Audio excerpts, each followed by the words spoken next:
Hello everyone.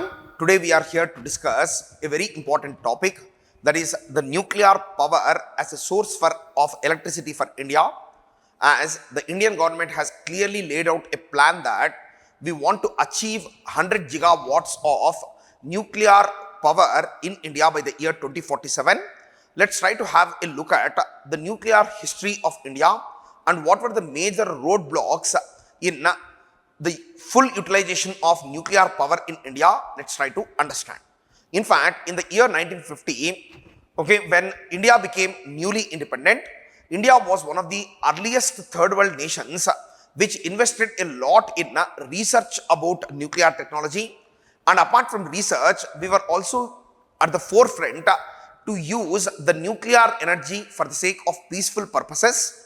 Under an American program called Atoms for Peace, India in fact got the green signal to set up a lot many nuclear reactors in India, for which the technology and the reactors were transferred to India by the developed countries, and even there was a free supply of nuclear fuel to India.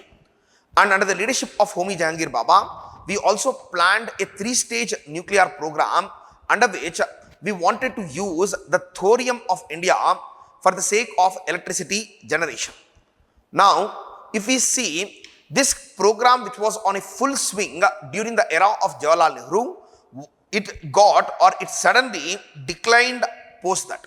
The important reason for it is the 1974 peaceful nuclear explosion of India. Under the code name of Operation Smiling Buddha, we conducted a peaceful nuclear explosion, and this peaceful nuclear explosion used the plutonium, which was a byproduct by operating the Cyrus reactor, which has been supplied by Canada.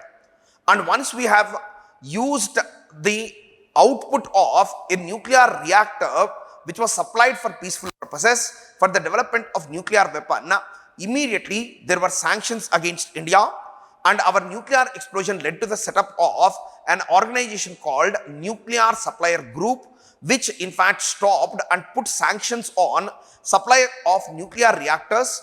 And apart from supply of nuclear reactors, we were also denied nuclear fuel for us, sir. Then after 1974, because of the unique strategic challenges that India was facing from the side of China and Pakistan, in the year 1998, we went for one more nuclear explosion.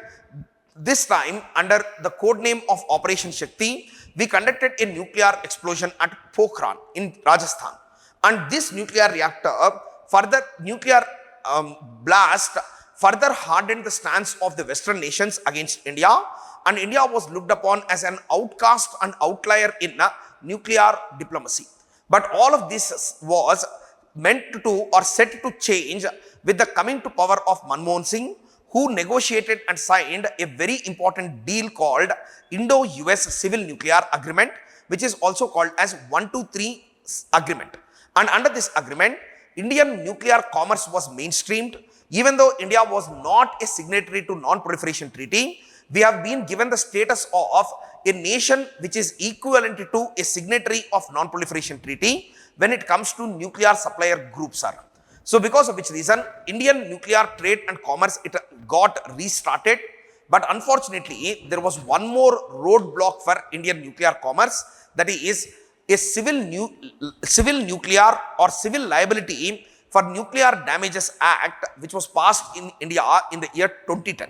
If you look at the Civil Liability for Nuclear Damages Act of 2010, this is an act passed by the Indian government in order to fix the liability of nuclear damages. And whenever it comes to a nuclear reactor, there would be a supplier. Supplier is the person who gives the reactor and technology to India. There would be an operator. Typically in Indian case, the Nuclear Power Corporation is the operator for most of the nuclear power plants. And along with that, the public who are living nearby to the nuclear reactor are the three parties which are concerned under Civil Liability for Nuclear Damages Act. And in case of any failure of the nuclear reactor or any damage done to the public because of the meltdown of the reactor, who is going to be responsible is the question that the 2010 Act deals with. And under the Civil Liability for Nuclear Damages Act, there was a provision for supplier liability. It is not operator liability, it is supplier liability, which means that a country which has or a corporation which has supplied the nuclear reactor is going to be liable for any of the damages. And the liability is to the tune of 1500 crores to the victims of nuclear disaster. Whatever disaster happens, 1500 crores has to be paid to the victims of nuclear disaster. Then over and above that, there is also a provision for the operator and the victims of nuclear accident to sue the supplier. Suing means what? They can drag the supplier to the court and demand damages from him for the explosion of or the meltdown of the nuclear reactor. They can in fact sue the supplier.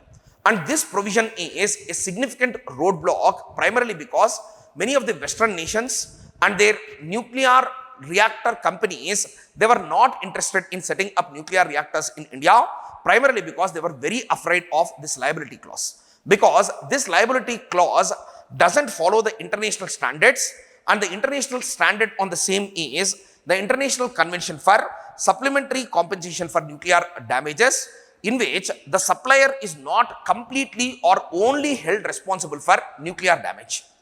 And our own law was not in sync with the international law, and because of this non-sync with the international law, many Western countries, even though they signed MOUs, like the French nuclear supplier has signed an MOU to set up a nuclear power plant at Jodhpur, and the American company Westinghouse, it had signed an agreement to set up a nuclear reactor at this place called Duvada in Andhra Pradesh, but Kovada, not Duvada, Kovada in Andhra Pradesh. But even though these provisions are present, MOUs are present, the nuclear reactors are not operational yet because of this liability provision. And recently, when in the year 25, the Indian Union government has proposed the budget, in the budget, Nirmala Sitharaman has very clearly stated that there is need to relook the Civil Liability for Nuclear Damages Act, and there is a need to bring it in sync with the international standards. So most probably the supplier liability would be relooked into, and maybe there will be exploration of an option of joint liability by both the supplier and operator.